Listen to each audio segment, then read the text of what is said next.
Good afternoon and welcome to the New England Council on Crime and Delinquency webinar. I'm Amy Jacobs, the president of NECCD. It's my pleasure to welcome you here today. Today's training highlights all the challenges of drug-impaired driving that probation officers and treatment providers face. This interactive presentation will provide you with up-to-date information on the scope of our drug-impaired driving problem, the use of assessment tools to determine risk, and practical evidence-based sentencing, supervision, and monitoring strategies to address these behaviors. To get us started, please know that this webinar is being recorded. Please use the Q&A box on your menu to ask questions. We will do our best to answer your questions throughout the presentation, and we'll take some time at the end for additional Q&As.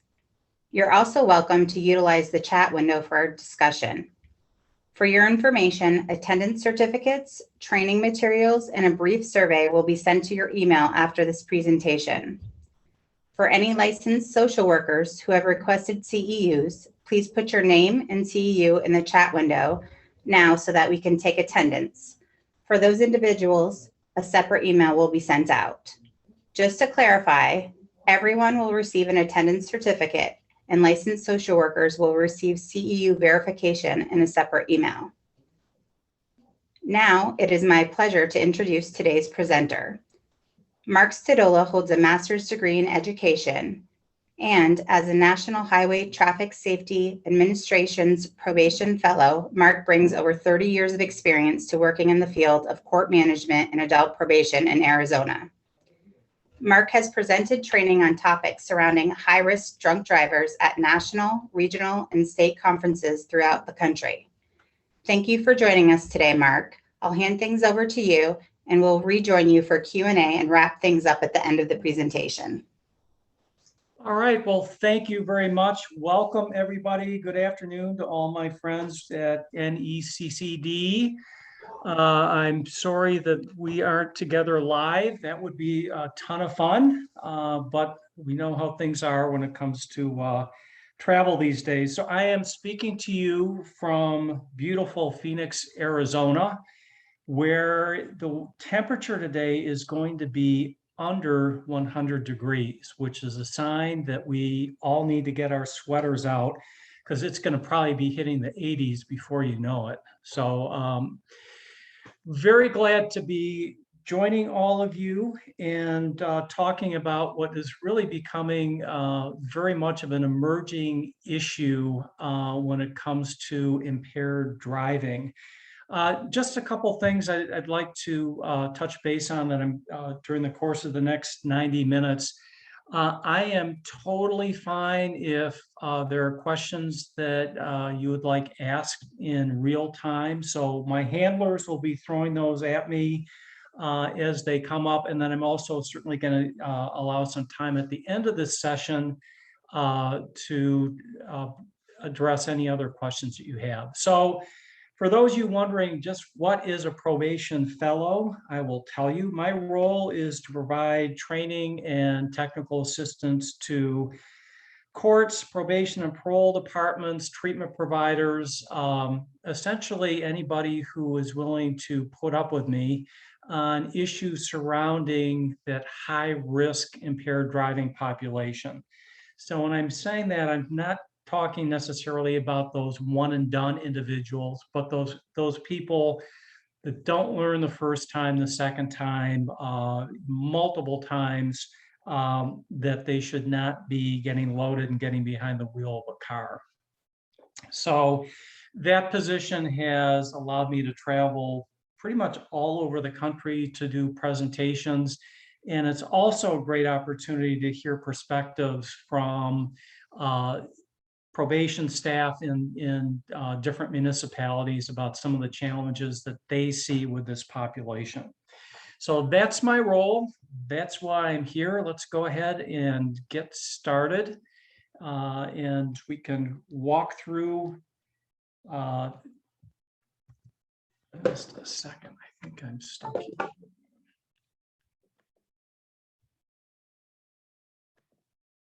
There we go.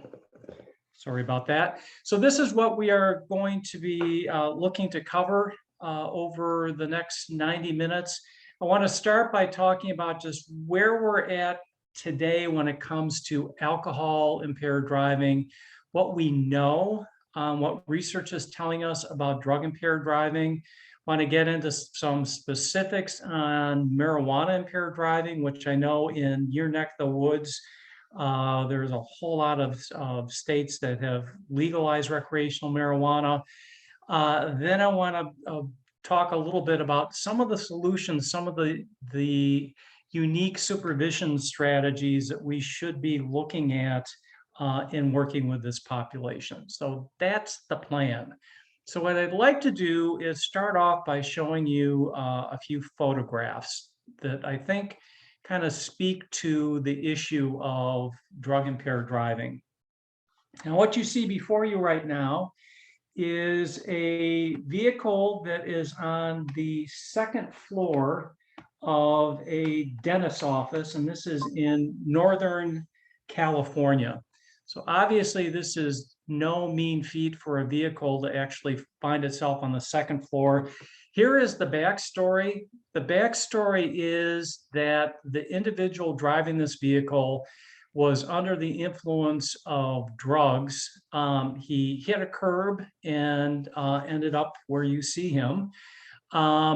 Fortunately, there was nobody at that office. It was a weekend, so nobody was hurt. And of course, the driver, as often seems to be the case, the driver was absolutely fine. But the reason that I bring this up is it really was one of the first occasions where they were addressing this as a drug impaired driver. There's a tendency just to kind of make the assumption that an impaired driver is somebody under the influence of alcohol. And we now know loud and clear that that is not the case. And in some respects, alcohol impaired driving at the rate we're going is going to be more the exception than the norm. So the media started to catch on that there is a difference. Of course, we have a long way to go in that regard, but they are really recognizing that this is an emerging issue in our country. Now, I live in Phoenix. I grew up in a small town in Wisconsin, and a friend of mine actually sent me this photograph. There's something about drugs and flying cars. So there was an article in this local newspaper about the individual who drove this car and indicated that he had, and I quote, just a little bit too much marijuana. And the article was priceless. The man who lived in this house said, yeah, I heard a noise in my bedroom and I thought I should go check it out. And that's what he walked into. Again, the driver was not hurt, but they also fortunately mentioned this as a drug impaired driving case.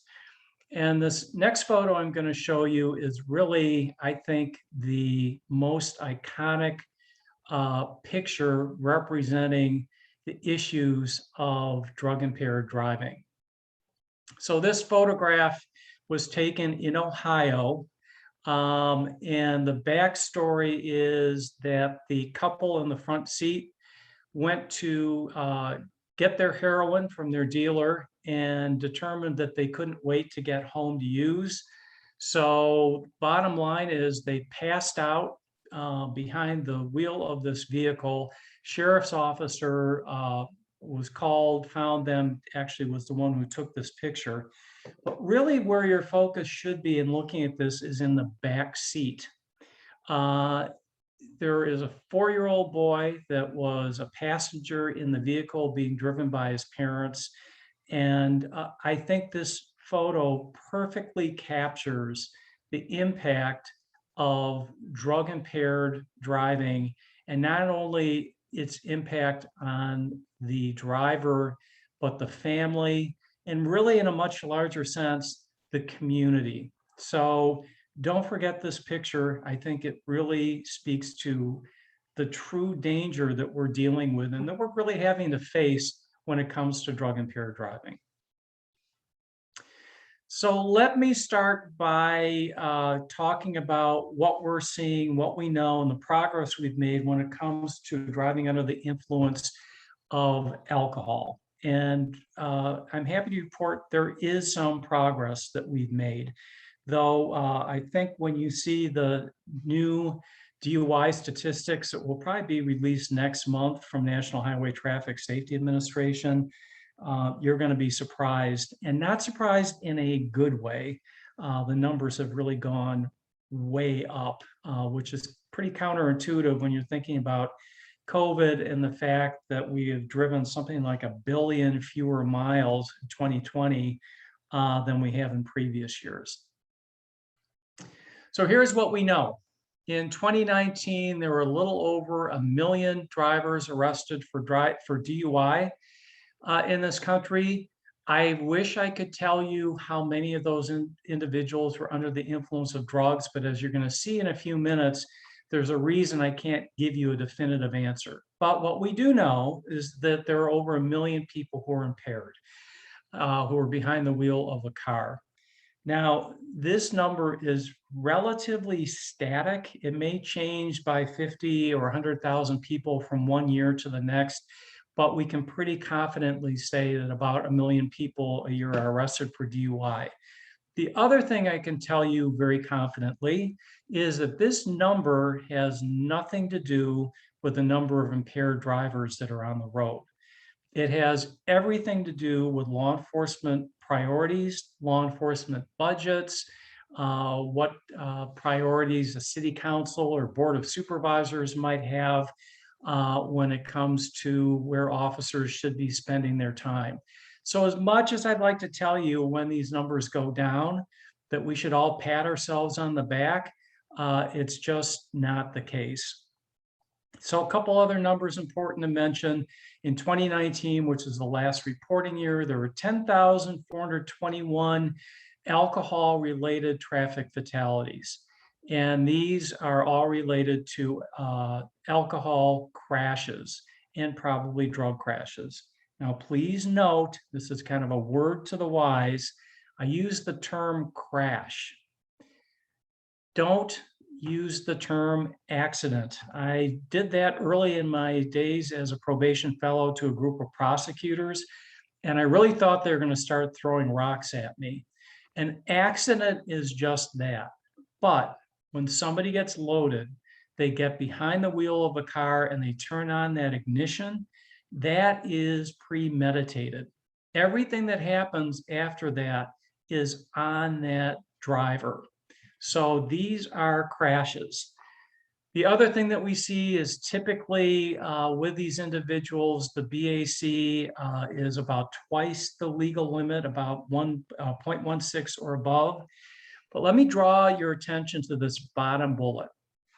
111 million drunk driving episodes that occurred in 2018. Now that's not 111 million drunk drivers. An episode is one drunk driving incident. So conceivably, I could have had somebody on my caseload that drove 5 or 6 times under the influence during the course of the day that would reflect that number. So you look at the number of drunk driving episodes and you look at the number of DUI arrests, and it really makes clear that we are just touching the tip of the iceberg when it comes to the impaired driving population. I've heard numbers that range in the area that about 1 out of every 5 drivers on the road is under the influence of some substance that has the ability to impair somebody's driving. So that gives you an idea. It could be a prescription medication, but it gives you an idea of just how significant these issues are. So I told you that we've made progress, and I don't want to leave you totally despondent at the end of this training. And I somehow seem to have the ability to do that. But when we're looking at DUI fatalities, there is some good news. Since 1982, the number of DUI fatalities have dropped by well over 50%. There are a number of reasons for this. First and foremost, we are all more likely to survive any kind of a vehicle accident or crash today than we certainly were in 1982. With the advent of airbags, with people finally getting the message that yes, you should wear a seatbelt. All those things factor into our likelihood of surviving. Another huge factor that relates to this is social norming. And by that, I mean just that peer pressure that most people, unfortunately not all, but most people have when it comes to drinking and driving. Now, unfortunately, where we are today when it comes to marijuana impaired driving specifically is probably where we were in the 70s and early 80s with alcohol impaired driving. So we have a long way to go with that social norming when it comes to drug impaired drivers. But just by way of example, I have a daughter. When she went off to college, I didn't have to beat her over the head about drinking and driving. The culture of her and her friends was if you go anywhere where there's drinking, you take Lyft, you take Uber, you take a cab, you walk, but you never ever get behind the wheel of a car. So that is really how we, that messaging I think has helped us quite a bit. And let me just give you an example of how social norming can be successful. So in 1993, a survey found that about 56% of all drivers did not wear a seatbelt. There was a myth that, you know, if you got in a crash, you shouldn't have a seatbelt on because if the car caught fire, you could be stuck in the car. So flash forward to 2019, and what we have found is that about 91% of all drivers wear a seatbelt. And that, my friends, is social norming. So before I move on to the next slide, there are three numbers that I want to give you that I do at every presentation, and I think they're really important to remember. First number is 400,000. Since 1982, there have been over 400,000 people killed in drunk driving crashes. Second number I want to give you is 214. So of the 10,142 people that were killed in drunk driving crashes, 214 were children. And the final number I want to give you is 115. Of those 214 children, 115 were passengers in the car being driven by the impaired driver. So that is the cost of impaired driving. So some of the progress that we have made, where we've really gotten much smarter when it comes to alcohol impaired driving, passage of laws to target multiple facets of the problem. Back when I was a young probation officer, back in the Stone Age, when dinosaurs ruled the earth, the message that I was given is follow the bottle. If you can just keep people from accessing alcohol, you'll be successful. I wasn't. I'll just leave it at that. So we're more sophisticated in the laws that we have. We're doing more sustained, high visibility enforcement when it comes to impaired driving. We're looking at countermeasures that work. So we're more sophisticated in the kind of programming. We're using assessments now, which we didn't do in the past, to really determine who the population is that's most at risk. We're targeting that high-risk population. We're putting our resources, or should be putting our resources, where we need it with that population. Again, we're doing assessment. We're doing more effective PSAs, getting the word out on this, that social norming that we mentioned. So we have been successful in that regard, but now let's get into drug impaired driving.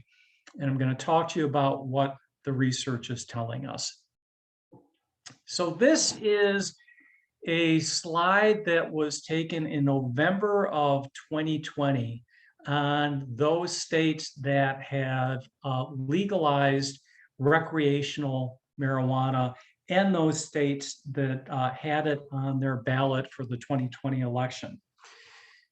So as I mentioned, I am from Arizona, and there were a number of races in Arizona in 2020 that were very tightly, very close, were contested. Unfortunately, still are being contested. But folks, the one that wasn't was the passage of a proposition to legalize recreational marijuana. In Arizona, that proposition won by 60% of the votes. So Arizona is a conservative state. What does this tell me? It tells me that libertarians voted to legalize. There were conservatives that felt we were spending too much money on incarceration and criminal justice for the marijuana using population. Obviously, our tried and true stoners, those people that are daily users, voted for this, and progressives that didn't want to see, again, probably for some of the same reasons, didn't want to see individuals who use marijuana arrested and being placed in their criminal justice system. Well, since this slide was taken, there have probably been another half dozen states that either through proposition or legislative action have legalized recreational marijuana. New Mexico, New York State, I believe Virginia just legalized, though I think this is going to be maybe a year or so down the road. So if you are in one of those rare states where they have not legalized recreational marijuana, in my humble opinion, folks, that train has left the station. And if it hasn't happened, it probably will. And the other reality is, if you are living next to a state that's legalized, it's so easy for somebody to hop in the car and buy what they need. Just an example, Idaho is not legalized recreational marijuana, and Boise is about 40 miles from the Oregon border. There's a small town in Oregon that is the closest town to Boise. They have 9 dispensaries in this small town that are there to take care of all the marijuana needs of our friends in Idaho. So that's what we're facing. One of the things that's important to look at when we're talking about drug impaired driving is what you're seeing within your jurisdiction. Because folks, it varies not only from state to state, but from region in your state to other regions. So for example, in Southern Arizona, they are seeing more meth and obviously marijuana coupled with alcohol in their impaired driving. In the central part of the state, we're seeing more heroin. So it is a good idea, if you have communication with your testing labs, to ask them what those trends are looking like, because whatever those trends look like are probably reflected in the type of impaired driving that you're seeing in your state or in your county or city. So important to ask that. So let's now look at, what is the magnitude of the problem? How big a deal is driving under the influence of drugs? So here's some of the limitations that we have in getting our head around this. And it has to do considerably with toxicology labs and what they're testing for, or if they're even testing. So one of the things that we found is that states vary very considerably on how they collect DUID data. There are some states that test for only, say, 10% of individuals that are in fatality crashes. Other states are testing almost everybody. You can have one county where the lab is testing for 4 drugs, and another county that's testing for 4 drugs, and 2 of those 4 drugs match each other. So there can be inconsistency with the labs that are testing. The other thing that I've heard when it comes to any kind of impaired driving crash is when you get the magic number of 0.08 when it comes to impaired driving, get that alcohol where you have enough information to prosecute. Oftentimes these labs stop testing at that point. And sometimes these labs stop testing at the request of a prosecutor or a law enforcement officer. So what does that mean? It tells us we don't know how many of these individuals with certainty, how many of these individuals are actually polysubstance using impaired drivers. So these are all factors, but here's what we do know. What this slide is showing is drug and alcohol percentage of fatally injured drivers with known test results. And if you look at that light blue column under alcohol and that light blue column under marijuana and drugs, what you see, this is from 2006. So for those individuals tested, 41% had alcohol in their system, and about 28% had drugs in their system, which is probably not a big surprise. Now let's flash forward to 2016 and look at the two white columns. And what it's showing is in 2016, about 38% of individuals that were tested had alcohol in their system, and for almost 44% had drugs in their system. What does that mean? We're seeing more individuals that have drugs in their system in fatality crashes than we're seeing with alcohol in their system. And this trend is continuing to change. We haven't seen more recent information, but with all the legalization, we do know that that number for the drug side is going up. So this shows what we're finding with fatally injured drivers and the percentage of where they have other drugs in their system, or just marijuana, both marijuana and opioids. And again, this is going to be changing with the legalization. We're pretty confident in that. So another unique issue when it comes to drug impaired driving. So this is information from roadside surveys. And for those of you who are not familiar with this, essentially what this does, or what occurs, is individuals are volunteer to, at a roadside survey, to indicate if they have used any drugs or alcohol within a couple hours of when they got behind the wheel of a car. And they do this in exchange for a $5 Starbucks gift card. You can get people to do anything for a $5 Starbucks gift card. Just kind of keep that in mind. Here's what they found. If you look at the bottom row under alcohol, and we're looking at weekday days versus weekend nights. So for alcohol, weekend days, we see 1.1% of the individuals who volunteered information indicated that they had had a drink during the course of the day. Doesn't mean they were intoxicated.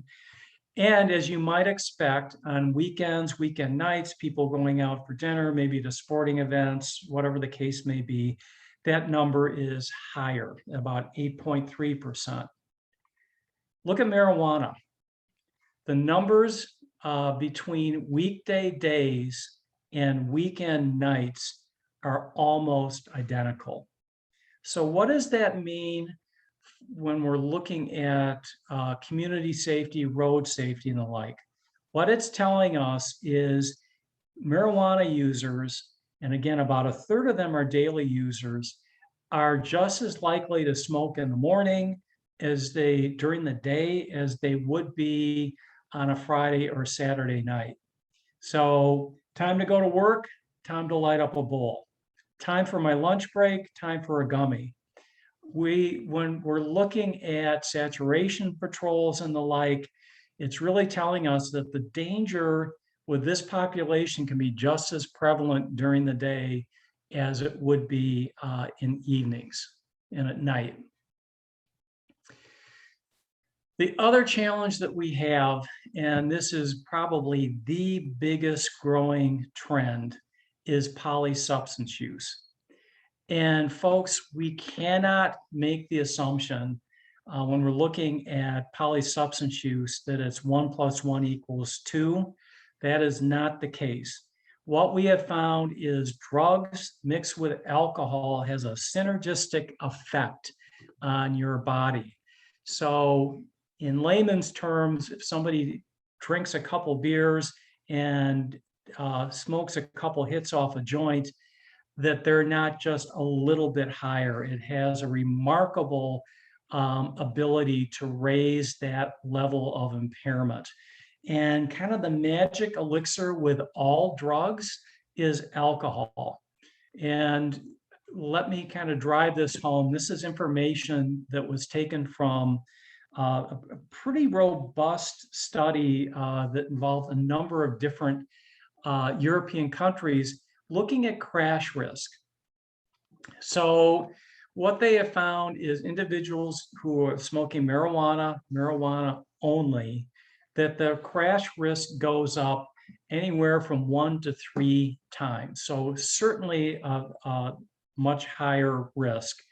What these studies have also shown is sunny day scenario, somebody's driving from point A to point B. There really isn't a significant difference in their driving behavior than somebody who is not under the influence. But how often do we drive under sunny day scenario? What they've also found is individuals where it starts raining.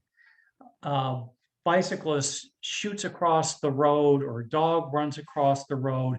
The reaction time for these drivers is significantly different than those people that certainly are not experiencing any kind of impairment. So you look at other drugs using coke, opioids, that risk level goes up by 10 times.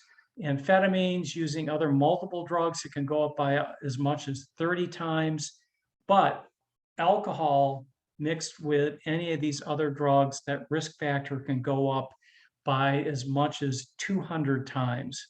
So the polysubstance use is probably one of the biggest issues that we have to deal with. Now, I don't know if any of you have heard this. I was at a training a couple weeks ago, and one of the audience members brought up apparently one of these great urban myths that are out there, and that is there are people that believe that if you are drinking too much, the best way for you to sober up before you get behind the wheel of a car is to take a couple hits from a joint. That somehow the use of marijuana makes you more likely to drive safely than if you're just using alcohol.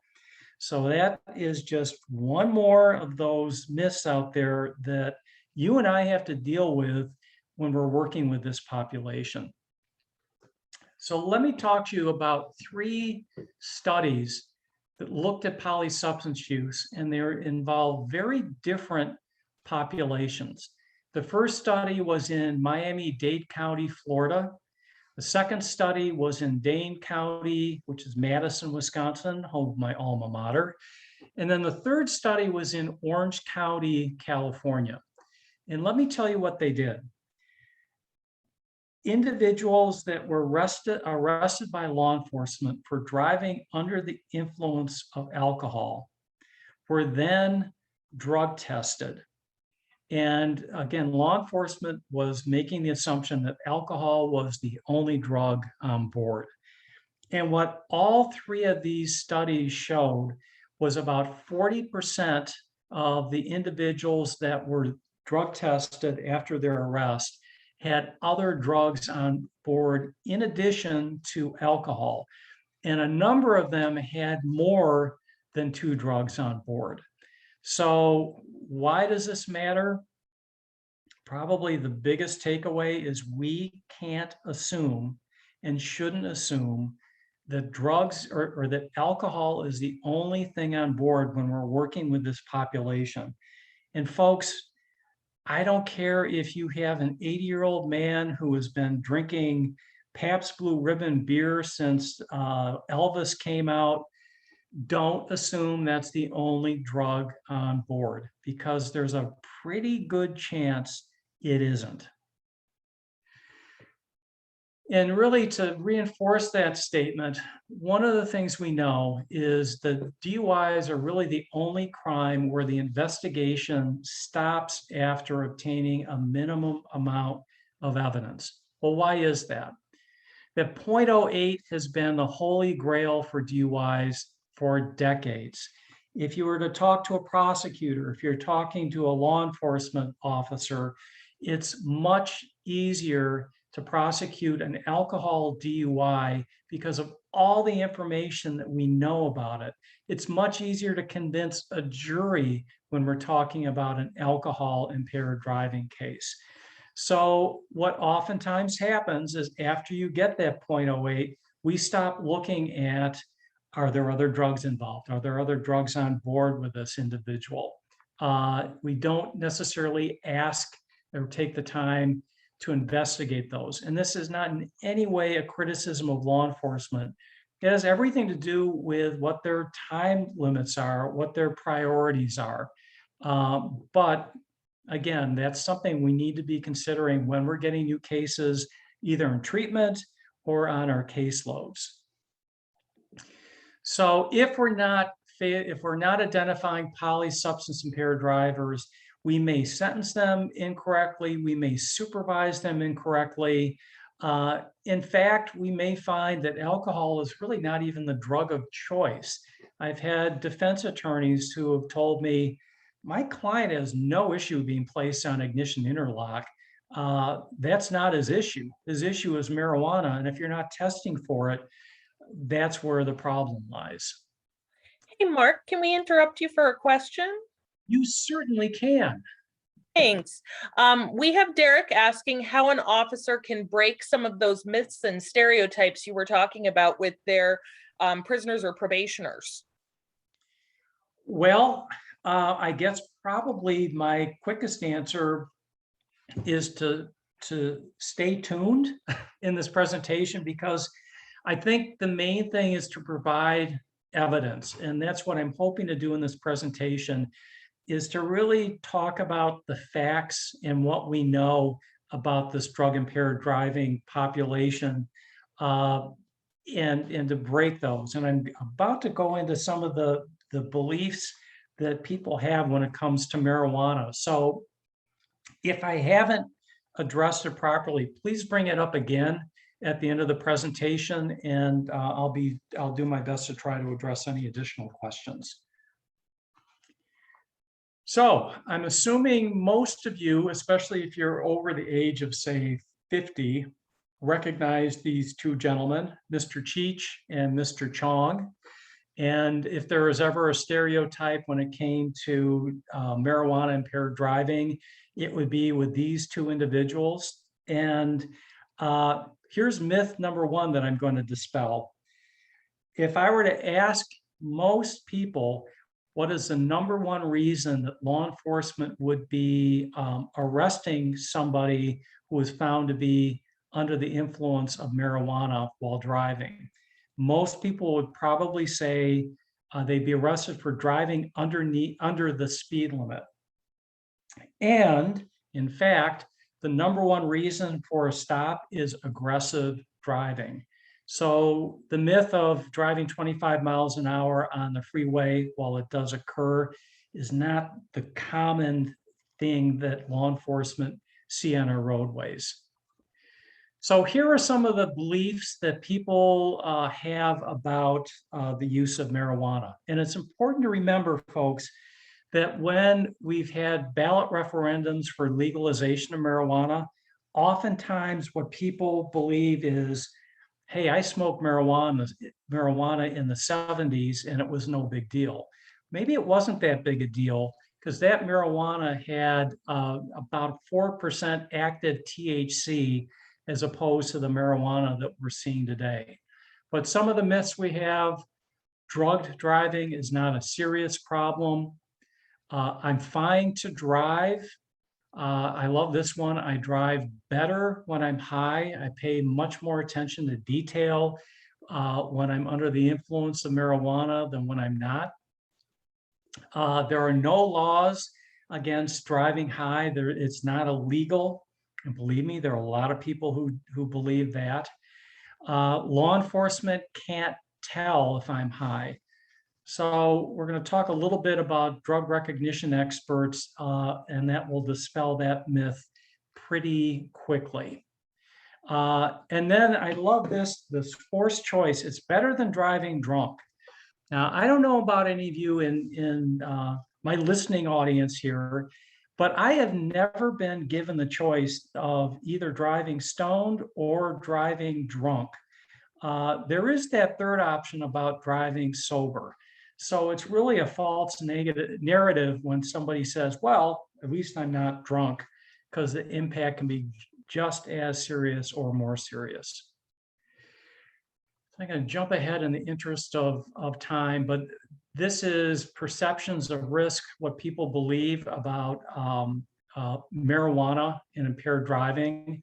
And this is from a Pew Research study, and about a third of the individuals indicated that driving under the influence of marijuana is not much of a problem. So again, this is that public relations role that we all need to be playing when we're talking about impaired driving.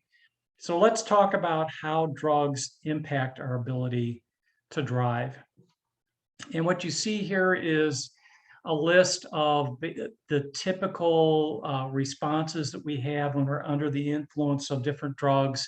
So for example, marijuana, poor attention to task, time and distance perception, slower reaction time, hallucinogens, slower reaction times, as you might imagine, perceiving things that are not there and reacting to them. So all these drugs, as you might imagine, have an impact on our ability to operate a motor vehicle. So here are some of the signs that we see with, generally speaking, with marijuana impairment: relaxed inhibitions, sharpened sense of humor, increased pulse rate. And then you translate these to getting behind the wheel of a vehicle, and it's the same thing: slower reaction time, time and distance perception. Another thing I've heard from law enforcement is they can tell when somebody might be under the influence of marijuana when they are parked at a stop sign and they are maybe 50 feet behind the stop sign. So that perception, the time and distance perception, can really get screwed up when you're under the influence of marijuana. So something that we need to be mindful of when we're talking about drug impaired driving policy, marijuana specifically, and some of the challenges, is every time we make an attempt to create a law to try to address some of these issues, there are some very, very bright people who are kind of working on the dark side, for lack of a better term, that are trying to undermine that. And I'm going to give you a few examples here of some of these challenges. So many states that have medical marijuana will have a law that indicates that you can have up to, say, 3 ounces of marijuana for your own personal use. Well, just to put this in context, 1 ounce of marijuana equates to about 60 joints. And again, this is not our Woodstock marijuana we're talking about. This is high potency marijuana. Another thing that you might see with medical marijuana or even legalized marijuana is that you are allowed to grow up to 3 plants for your own personal use. Now, when I think of 3 plants, I kind of think of something that looks like the Charlie Brown Christmas tree, something in a pot, in a clay pot that has doesn't look all that good, that might result in maybe rolling up to 60 joints, something like that. But Let me give you an example. This is from California. You can see that gentleman on the left, and he is standing next to one marijuana plant. And we didn't think when we passed these laws how science would be behind how you can grow hybrids, how you can grow stronger marijuana, how you can grow healthier marijuana. So legally, the individual that grew this plant can grow 2 more of these trees, I think, for lack of a better word. And I would think that would be more than what somebody would need for their own personal use. Just my opinion.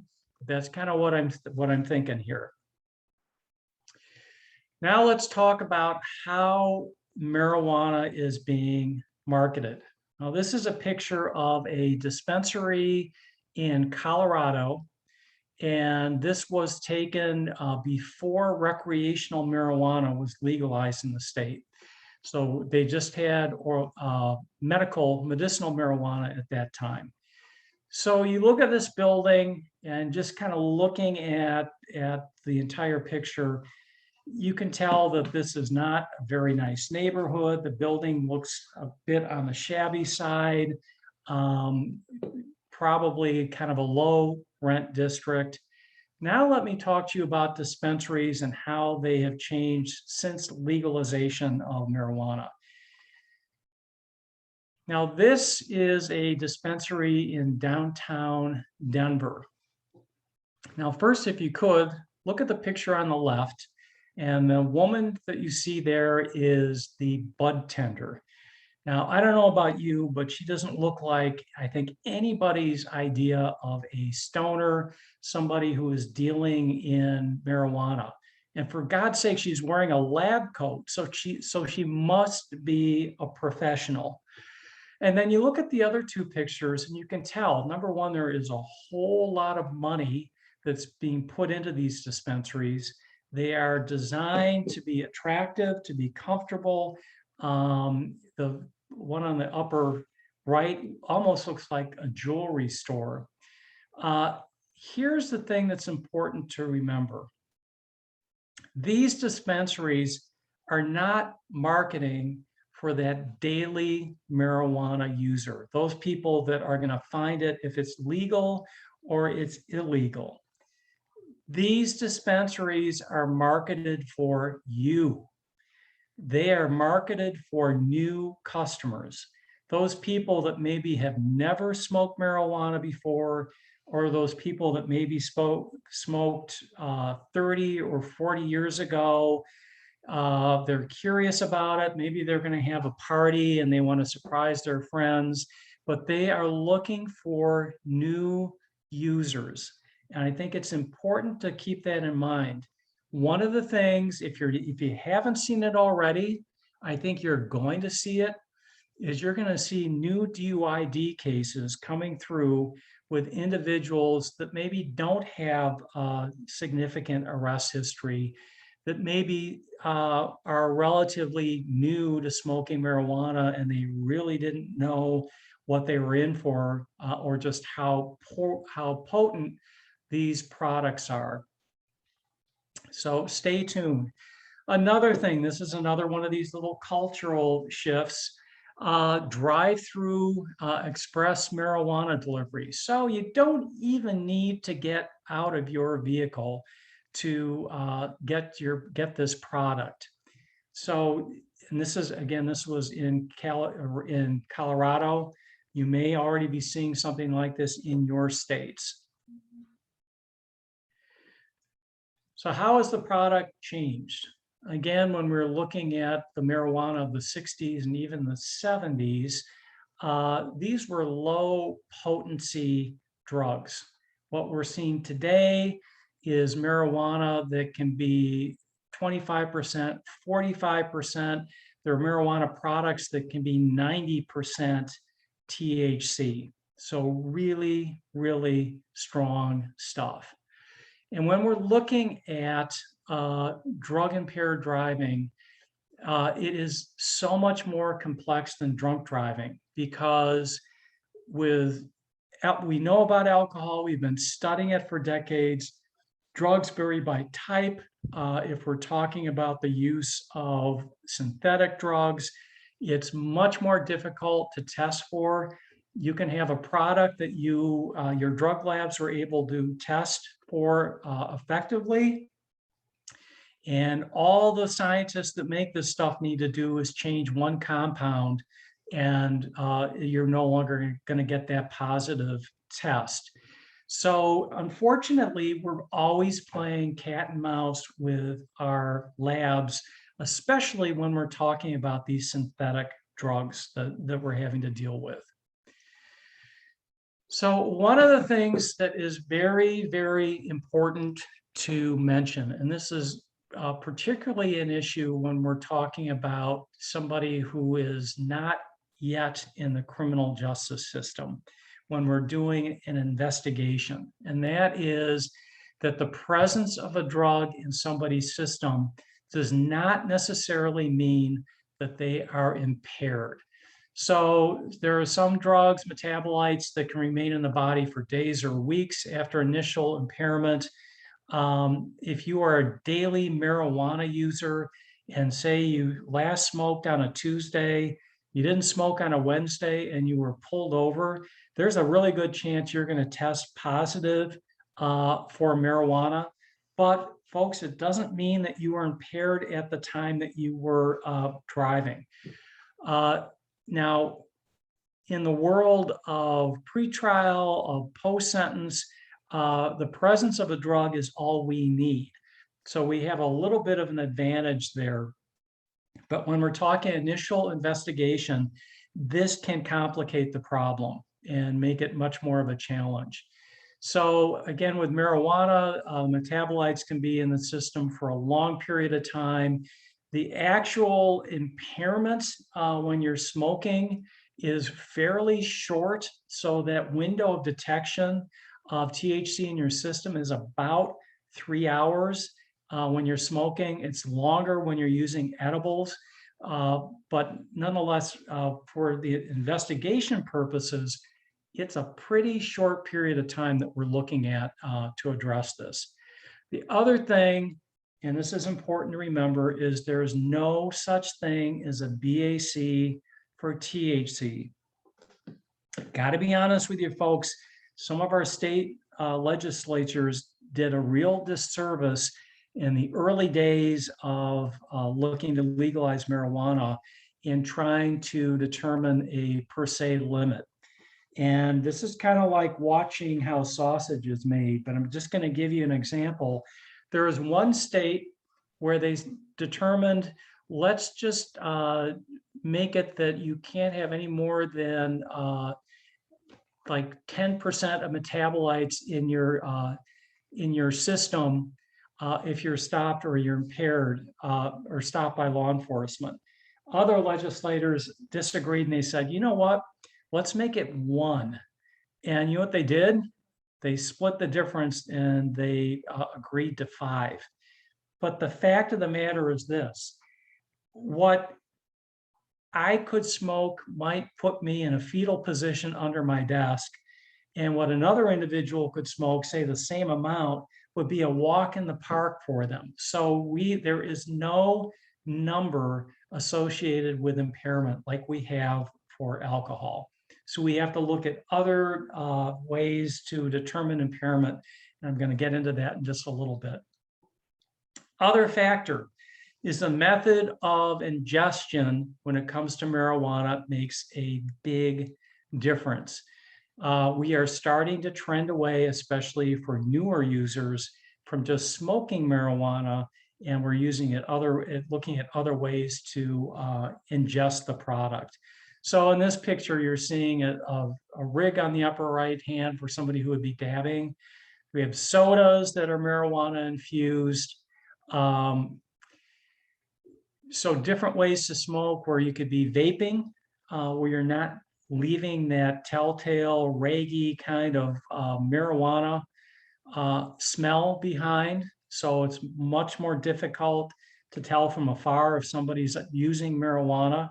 And if you look in the middle of this slide, there are marijuana inhalers. Now, I could have walked through the lobby of my probation office, and if I saw somebody with an inhaler like this, I would think probably like you, well, they have asthma, they probably have a lung condition, and it wouldn't occur to me that somebody's getting high in my lobby. So that is just an example of how this product is much more stealth than it used to be. It's much easier for somebody to use these products in a public setting than ever in the past. So some of the other ways of using this, there is nasal spray that is infused with marijuana. There are patches, CBD patches that will cause impairment.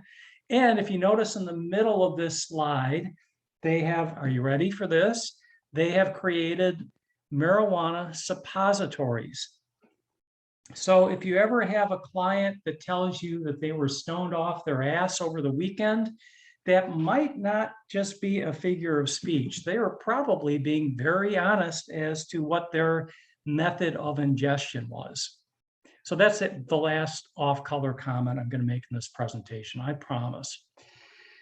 So concentrates, there are lots of different ones that can honestly be very difficult to identify. For example, lower left corner, there have been stories of law enforcement that made the assumption that this was crystal meth, when in fact it was marijuana in a very, very highly concentrated form. Edibles are kind of the newer kid on the block, and these are products that are becoming extremely popular, gummies and the like. I will tell you that the marijuana industry is trying to get away with, or get away from, emulating candy bars in their packaging like you see here. If you had a kid who walked into your living room and saw any one of these products, what are they going to do? Ah, a candy bar, that's for me. And that's obviously where those problems occur. Let me jump ahead. This is a PSA that was or part of a development in Colorado. Now, if you were new to marijuana and you went to a dispensary and you talked to a bud tender and you said, I've not done this before, how much should I take? That bud tender would probably tell you, take that square, like the one that is circled there, break it in half, eat that half of the square, and wait about 45 minutes to an hour. And if you're not feeling anything, then finish that half of the square. Now, who are we? We are Americans. And what do Americans like? We like immediate gratification. So what is more apt to happen?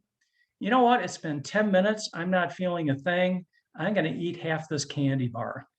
And that is when a term that's referred to as a green out takes place. And that is when somebody has ingested much more marijuana than they are comfortable with. And occasionally, these are people who end up in emergency rooms.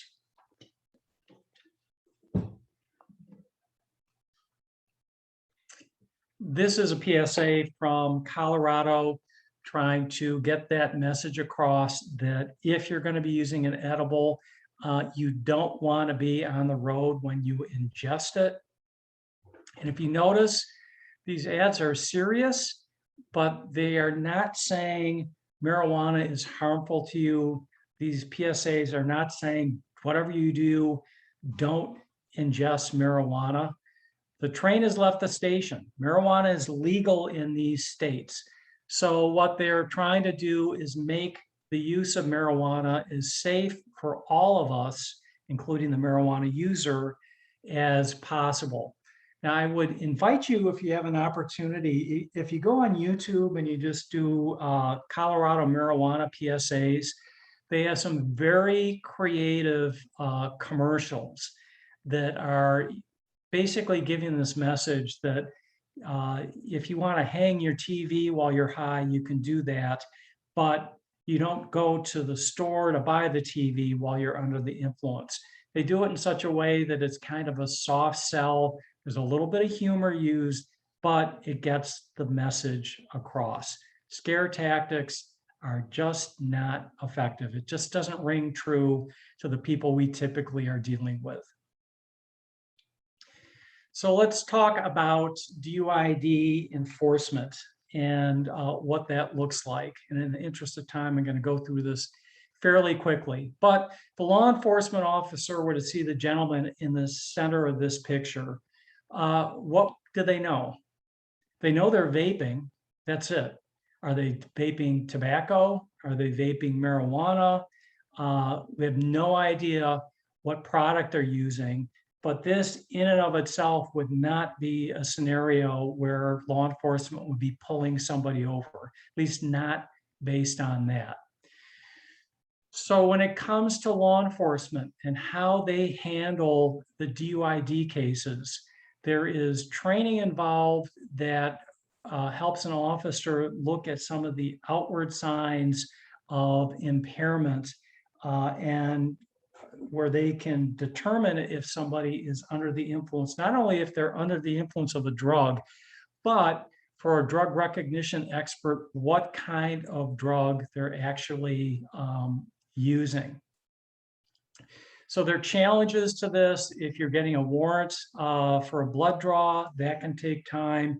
Getting the results of the blood draw can take sometimes months, which really slows down the criminal justice process. And it's an expensive very expensive process to go through as well. So there are different levels of training that law enforcement have. The gold standard is to be a drug recognition expert, but it takes about 160 hours of training to go through that process. So it's very time consuming, which when you think of all the other training law enforcement has to be going through, adding this one to the mix can be a real challenge. But I will tell you, it is the way to go. And the more officers that are trained in this, the more effective that we can be in addressing drug impaired driving. Some of the other trainings don't take anywhere near as much time. An ARIDE trained officer, it takes about 16 hours. Obviously, it doesn't bring you to the skill level of a drug recognition expert, but it certainly is something that helps through that process. So when it comes to testing, and this is another one of the new kids on the block, oral fluid testing is really impacting in a positive way how law enforcement are able to use use this technology when they're doing a road stop. And essentially what it is an oral swab. It takes about 30 seconds for an individual to rub this swab in their mouth. It's then put in a canister, which is placed into a machine. And within about 15 minutes, it will tell you if there is that presence of drugs in the system. Now, as I mentioned before, it doesn't tell you if somebody is impaired, but it definitely serves as a corroborative tool when it comes to drug ingestion, something to help assist that officer when they're looking at some of the other signs of impairment. I will also tell you that oral fluid testing, all the research is showing is it's essentially the same process as blood testing. And I think the day is going to come, which I know my probation friends listening are going to be happy to hear this, may not be in our lifetimes, but the day is going to come where oral fluid may become a more common way of doing testing rather than just doing urinalysis testing. The challenge right now is oral fluid testing is much more expensive. And until those price points drop, I think it would be difficult to start seeing this, at least getting widespread use in probation departments. So there are other testing methods, cannabis, breathalyzers. I hate to tell you, those probably are still a couple of years away, but they are designed to detect THC, not just marijuana, so it would be able to detect active impairment.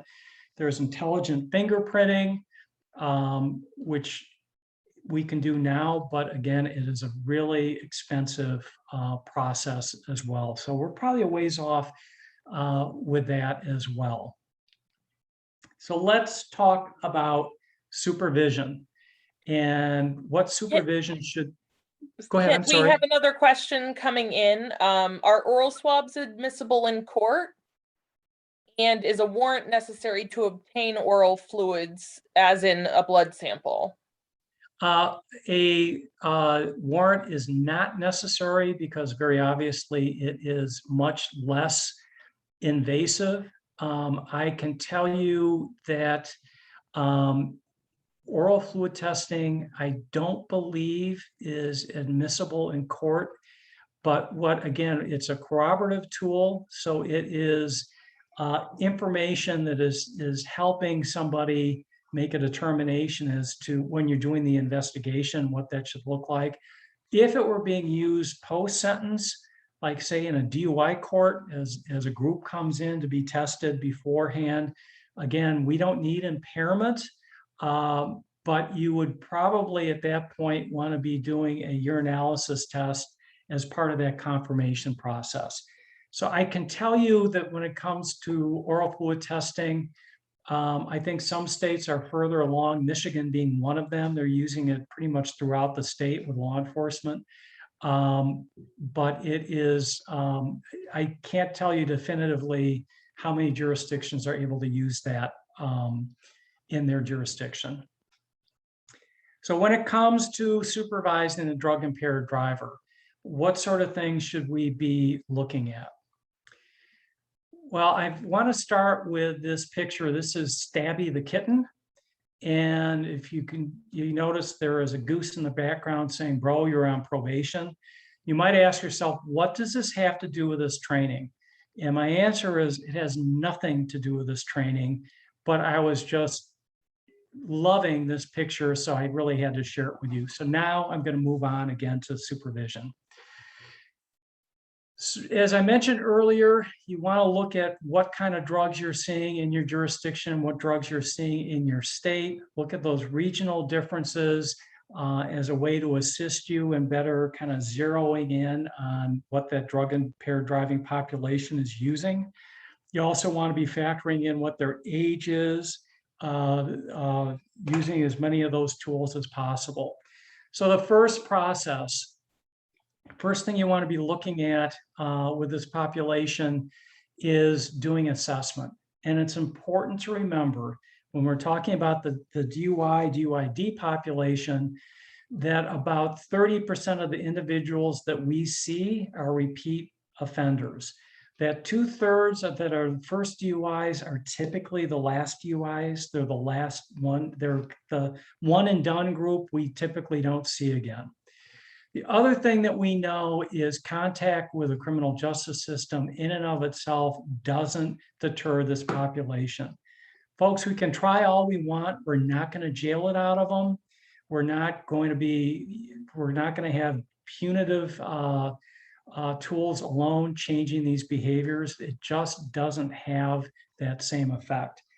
I can also tell you anecdotally, and I hear this consistently, it's more and more common for the DUI and DUID population to want to burn their number, do their jail time, do their prison time, rather than being placed on supervision.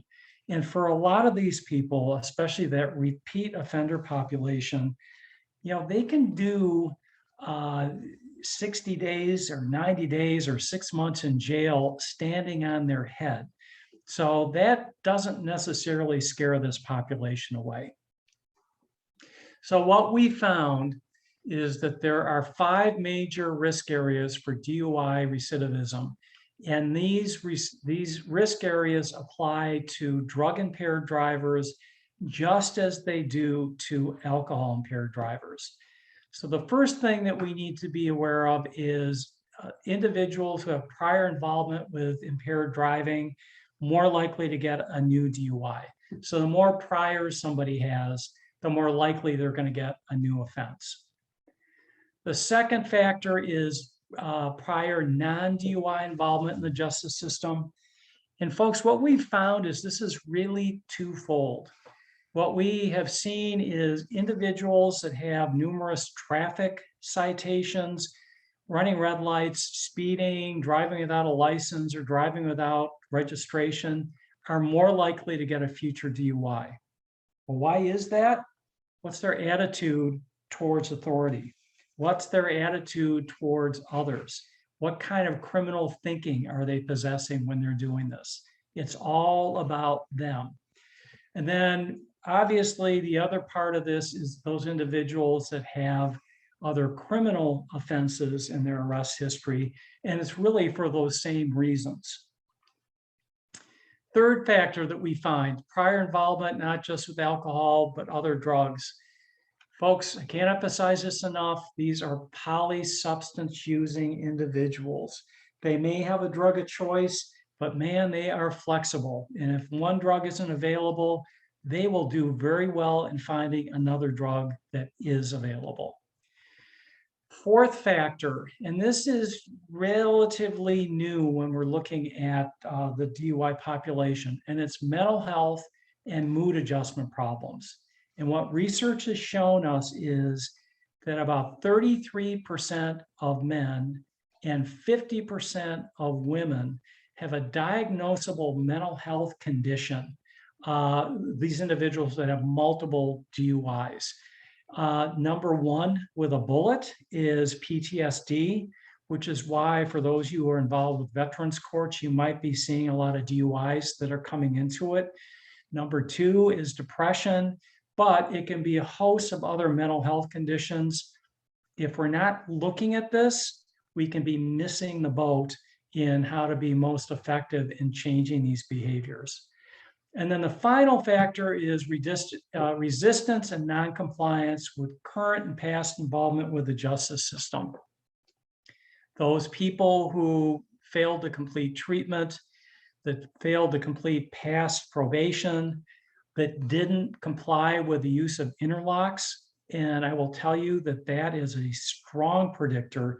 People who either never put the interlock device on their vehicle or failed to complete the program, strong predictor of a future DUI.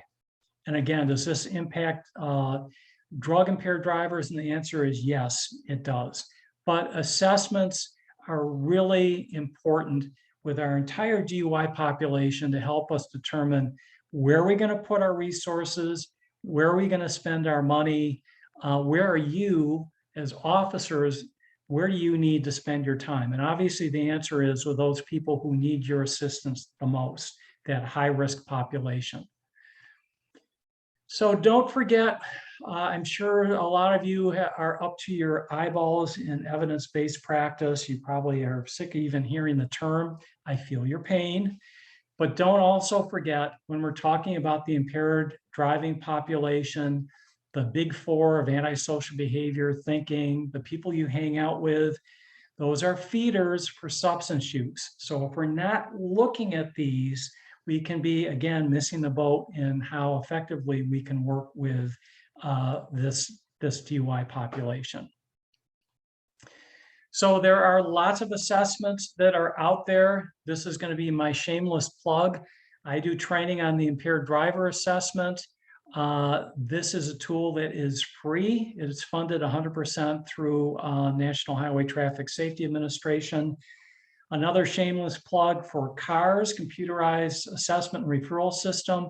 This is also a free tool that is available.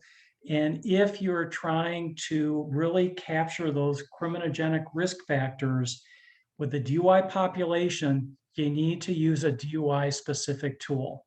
What we have found and what research shows us is when you use a generic assessment tool, these people score out as being low risk. And we know from the officers that work with them, they are not low risk individuals. Their criminogenic risk factors look different. Probably the best analogy is risk factors for sex offenders. They look different than our general criminal justice populations. So using that assessment, I'm going to have my contact information at the end of this training, and I'm more than happy to give you more information if you're interested. So the assessment should drive your decision making, what your priorities are going to be in working with this individual within the community.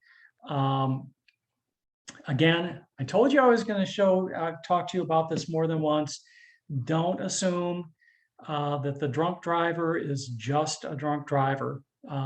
Remember, when we're talking about the investigation, that we don't necessarily have comprehensive information on that individual who is walking into your office that you're going to be supervising. So one of the questions that does come up when we're talking about drug impaired driving is, do we need to use an ignition interlock for somebody that was stopped for being under the influence of marijuana only or drugs only? And the answer to that is there is an advantage. And the thing that's important to remember is this is a polysubstance abusing population. So if you're using an interlock device, that at least gives you some comfort knowing that we are separating their drinking behavior from driving behavior. Now, some states, they're statutorily required to use ignition interlock, regardless of the nature of the DUI. So there are occasions you may not have any choice. If you do have discretion, I know that these are very, very expensive populations to supervise. I would encourage you to use ignition interlock, and you probably, if you have discretion, you might find that long-term compliance would result in not needing to use that tool. So something you really need to kind of consider on your own. Now let's talk about drug testing for this population. So you want to be testing, obviously, for alcohol and drugs. Research says you're best to mix up your protocol and test for a wide variety of drugs. If I were king of the world, and I assure you, my wife and kids have told me I am not, but if I were, I would want to be doing a broad field drug screen on every DUI client that is walking through the door. And when I say broad field, I'm talking about trying to test for as many of the drugs you see on this screen as possible. And the reason that I'm suggesting this is you want to get that baseline bit of information as to what is going on with a particular client. And is this expensive? Yes. Do you need to do it often? No, you might only need to do it maybe once a year. But there are two things that are going to happen. If you test a client and you don't test for a particular drug that they're using. So let's just say, for conversation's sake, you're not testing for spice. So the two things that are going to happen is, number one, your client is going to tell everybody that they know on probation, guess what? They're not testing for spice. The second thing that is going to happen is, obviously, that person is going to continue using that drug. And I have to tell you, I have seen horror stories in problem-solving courts. One drug court in particular, where there was a group of about 100 individuals that were on phase 3 in their drug court. They were ready to graduate. The probation chief said, we've got a little extra money in our budget, let's test them all for spice. And about half of them tested positive. So better to be proactive, if at all possible, than having to be reactive and kind of play that cat and mouse with this population.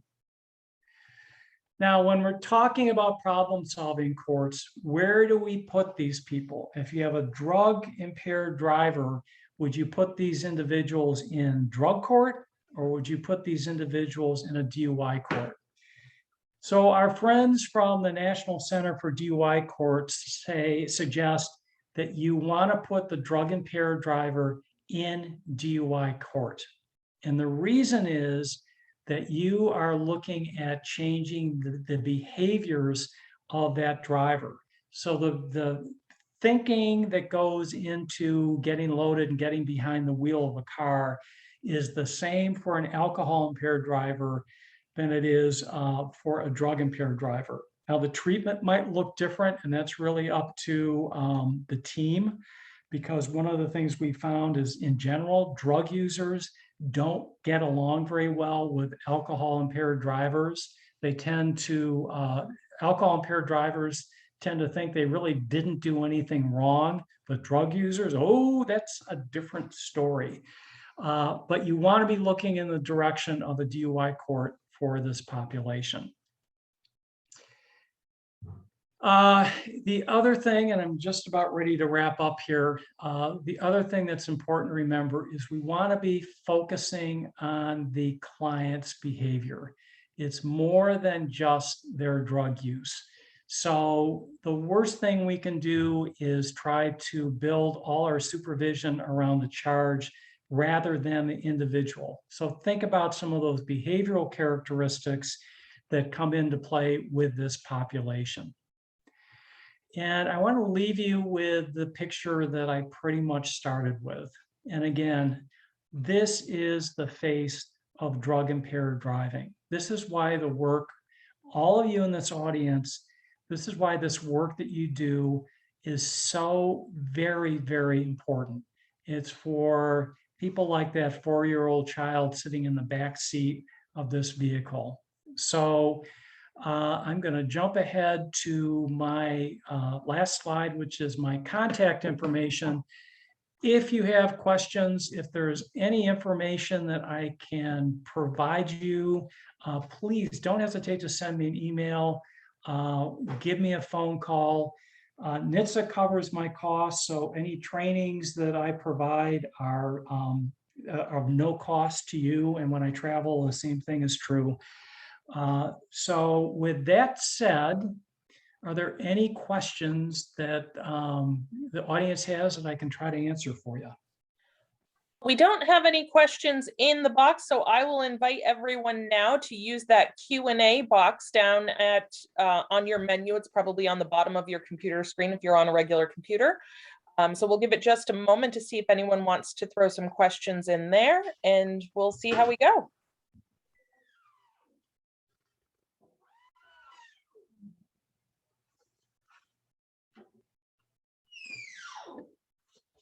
I think this is a sign that I answered every possible question that the audience had.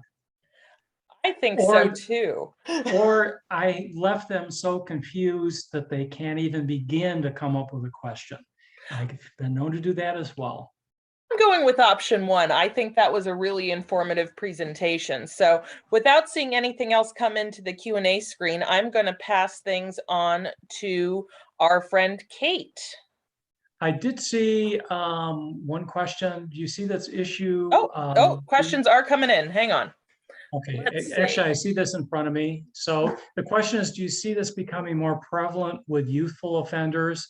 And I would say, based on the availability, the fact that it's more readily available, that answer would be yes. I think we're going to see an uptick with younger people who can easily obtain marijuana, and may be, if they're newer users, as with adults, may not know what hit them when they ingest these products.